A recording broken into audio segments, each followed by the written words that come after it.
Hey guys, welcome back to another quick how-to.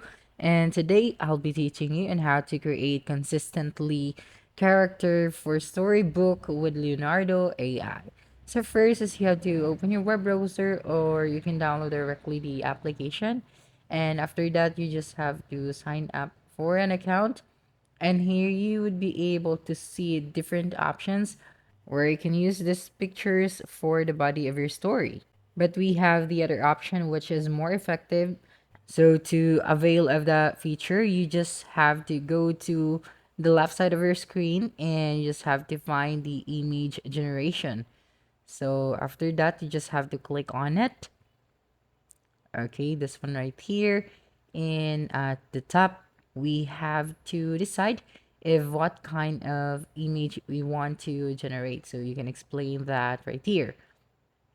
And after doing so, you will then just have to go ahead at the left side of your screen where you can see the number of images that you want to have. So you've got choices right here, so just have to decide. So for me, I want three images for this one, and after that you can see the other options as well, so you can turn this on if you want to. And then at the bottom, you can see the image dimensions. So you can just click on it if what kind of dimensions you want to have. And you can also adjust it manually. So for now, I want to use this default image dimensions. So at the bottom, you can see the reset to default. So you can just click on that if you want to. But for now, I want to have this one. And right here, you just have to type out or describe the image that you want to generate. And after that, you will then just have to click on the generate button. And you will then just have to wait for a few seconds for the images to load. And after that, as you can see, I have now the images that I have explained.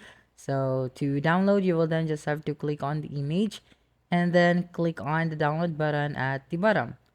So here it is. After that, you will then just have to go ahead and click on the three dots at the top right hand corner of your screen and click on downloads. So here you can open the file, and finally you have downloaded the image that you need for your story. And that's a wrap. Don't forget to like, subscribe, and hit the notification bell for more quick how-to videos next time. Adios.